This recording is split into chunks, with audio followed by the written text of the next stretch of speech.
dilation is a transformation in which a figure changes size but not shape.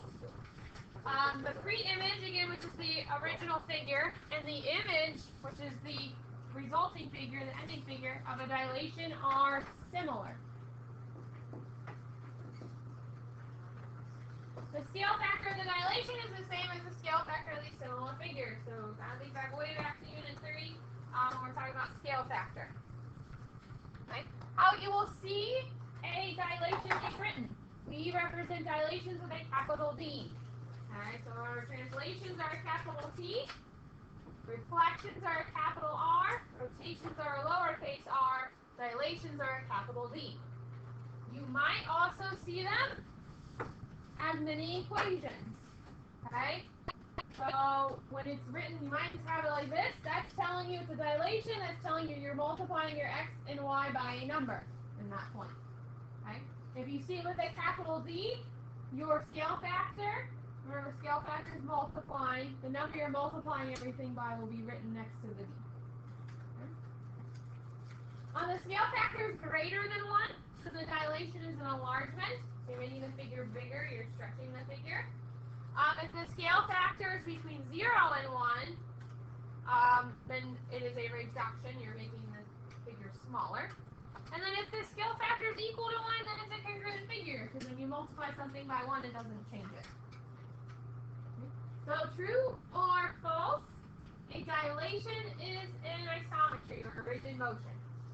Like we talked about earlier this week. True or false? False. Yeah, why is it false? Why is this one not an isometry or rigid motion? Yeah, because it's similar, not congruent, and it's getting bigger or smaller. So the size is changing. So it can't be an isometry, can't be a rigid motion. And you're going to need to know which ones are rigid motions and which ones aren't. Pretty much all of them are rigid motions except for dilation. Those are not, because you're changing the size of the figure. So we take a look at number 1. This image is already graphed for us. We want to undergo this transformation. So essentially what this is telling us is we're multiplying all the x values by 1.5, and we're multiplying all the y values by 1.5. That's what it's telling us. And if we're multiplying by 1.5, are we making this figure bigger or smaller? Bigger. So it's bigger than 1. The number is bigger than 1, so we're going to make the figure bigger. That's an indicator. If you end up getting a smaller figure, that might be telling you that you did something wrong. So what you're going to do is you're going to write the vertices for your figure given. So we have -2, -3. We were given 0, 3. And we were given 2, -3.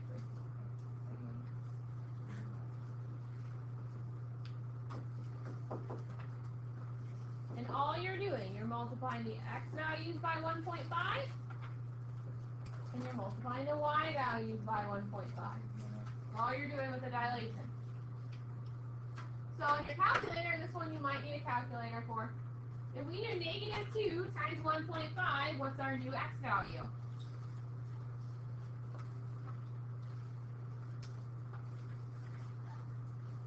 Only a calculator. We'll do calculator. We'll not have the one that I have to.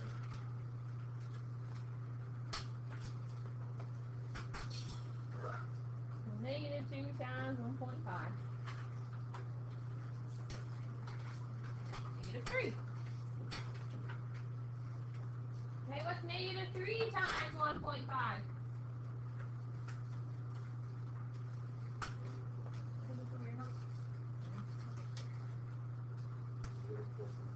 -4.5. Right? Well, 0 times anything is what? 0. And 3 times 1.5, you said what it was. 4.5.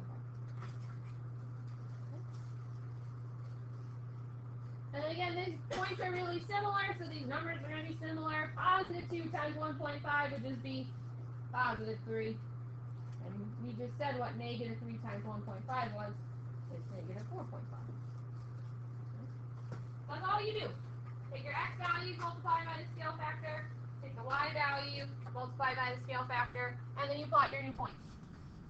You're going to plot -3, -4.5, so it's going to go right in between there. 0 and 4.5, again, it's going to go right in between. And then 3 and -4.5. And right there. You notice it stayed a triangle.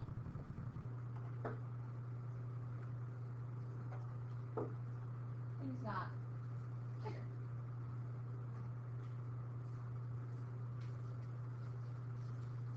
Stayed a triangle, just got bigger.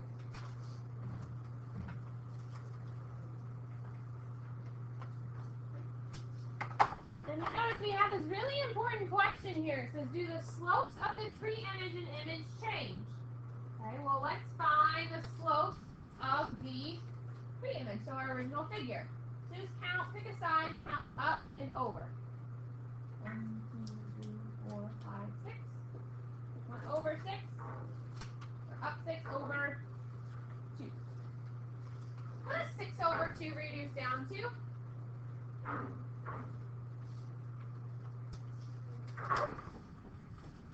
So that's the slope of this line. The slope of this line is 3.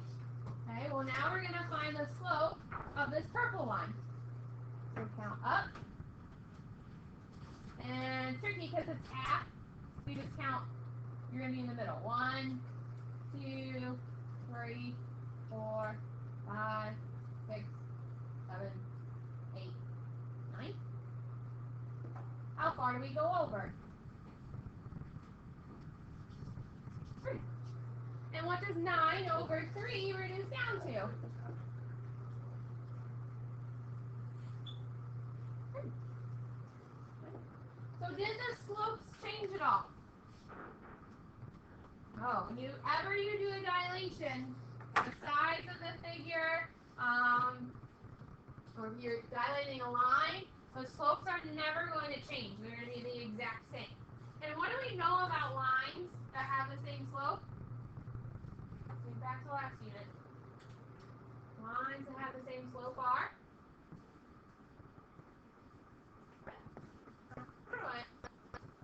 different from last unit. How could you tell something's a parallelogram? The opposite sides were. It's a parallelogram. The opposite is parallel. So what do we know about parallel lines and their slopes? They're the same. So no matter what, the size of figures after you do dilations are always going to be parallel to each other. Yep. Those slopes aren't going to change. Let's move further, closer to the origin.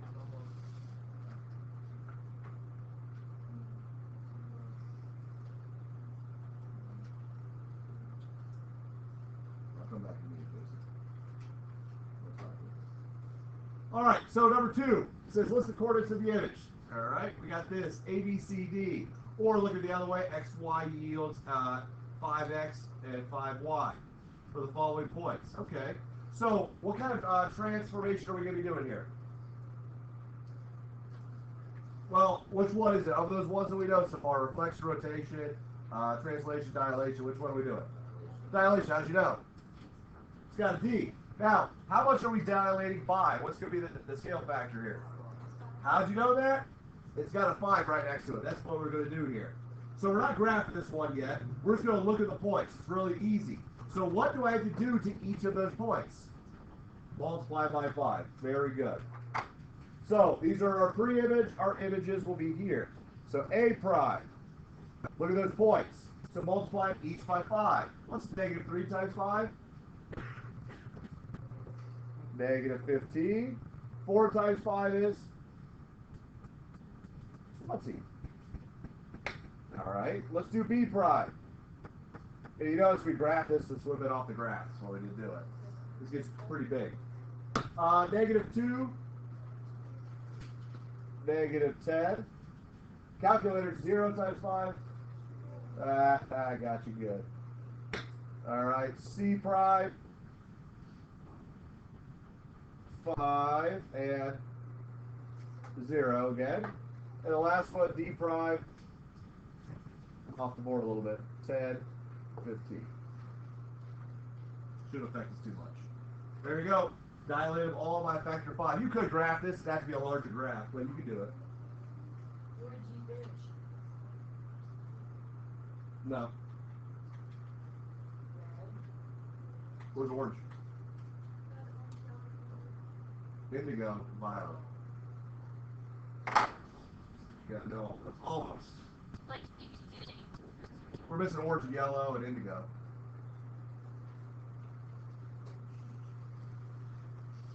We have 7 of anything. If we have like a septagon that we graph or something, I'll do it. What you do for you guys.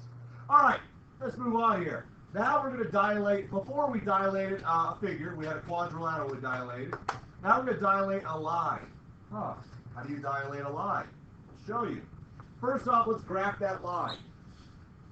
Where do I start with graphing a line?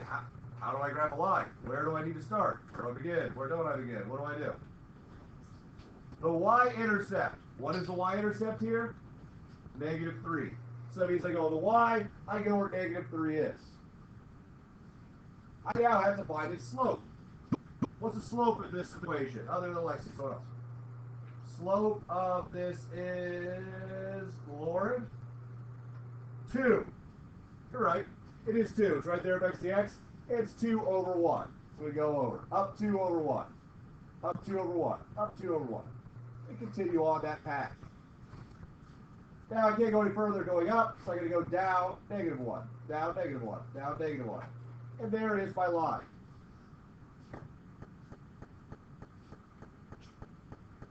There it is. I want to dilate this line.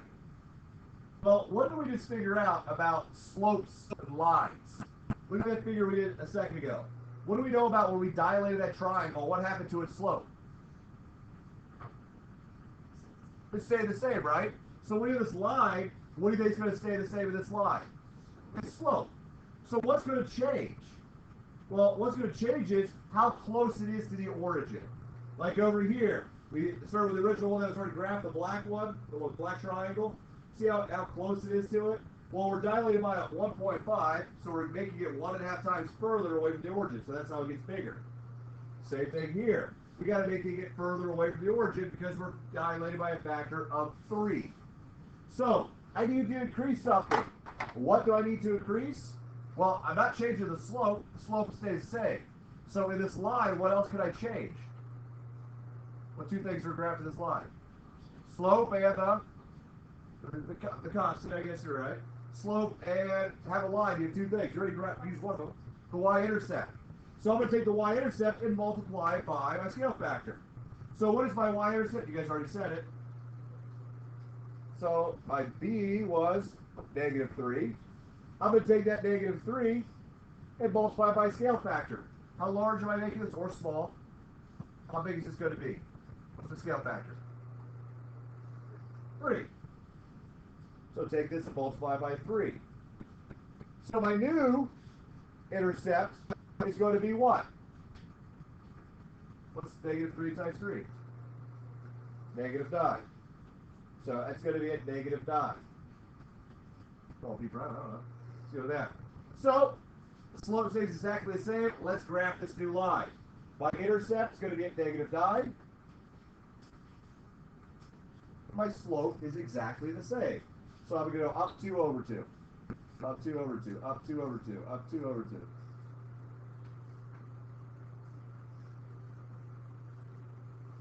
There it is.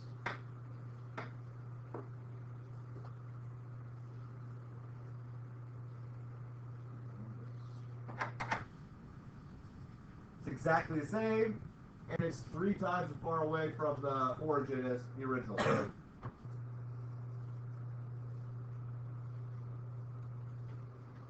Questions with that?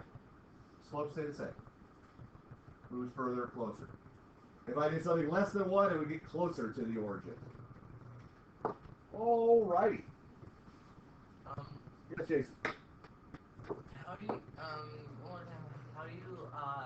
how do you tell how all of the points would change without Oh. Without graphing it, I took each of the original one. You talk about for number 2. I took each of them and I multiplied by the dilation factor, the scale factor of 5. So I took each of those points and multiplied by 5. We'll do more practice with this. All right. Well, we get some important facts about dilated images. So let's see if you guys can answer them. So corresponding angles. Think about corresponding angles. Think back to Unit 1 when we did this stuff. Corresponding angles are always congruent. Will the angles that match up in the right areas, will they be the same? Think back to your similar triangles. We had that too. Will the angles be the same? Think about this. I've got the world's smallest equilateral triangle. I blow it up to the world's largest equilateral triangle.